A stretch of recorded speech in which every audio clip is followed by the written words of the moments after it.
اهو طلع لنا حبه بقى مسقعه كده زي القمر. خلصنا كل حاجه.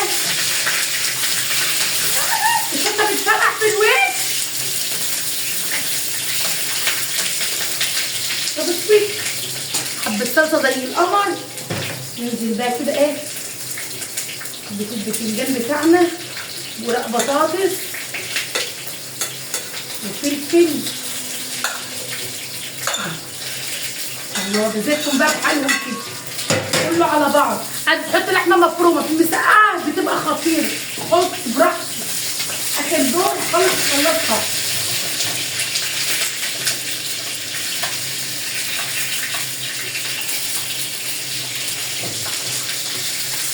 احترنا في الاكل. هتاكل ايه؟ هناكل ايه؟ كل يوم هناكل ايه؟ كل يوم هنسيبها بقى تنشف معايا شويه، وبعد كده ادخلها الفرن تبقى بصوا خطيره. اهو انا هنزل بالصلصه بكل اللي انا قريته ده، بالزيت بكله هنا كده. الله بس كده، واقلب بقى شويه بس كده، واسيبها بقى ايه مع نفسها تنشف شويه بالصوص بتاع الصلصه الخطير ده يا جماعه. اللهم صل على النبي.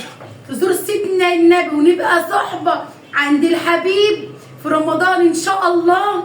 يلا تحط لايك للفيديو لموميز. اللهم بارك، اللهم صل على الحبيب. نغطي بقى عليها كده حبه مسقعه. بصوا ولا ريحه الصلصه خطيره خطيره خطيره. تزور سيدنا النبي. يلا تحط لايك لاحلى مسقعه وتزور سيدنا النبي ان شاء الله. نبقى صحبه في رمضان. يجعل رمضان بالهنا وبالسعاده وبالخير علينا يا رب، وعلى امه محمد يا رب العالمين. اللهم بلغنا رمضان بالخير يا رب، وكل سنه وانتم طيبين يا احلى ناس عندنا. وشكرا وشكرا وشكرا. ما تنساش اللايك وتصلي على النبي في الكومنتات.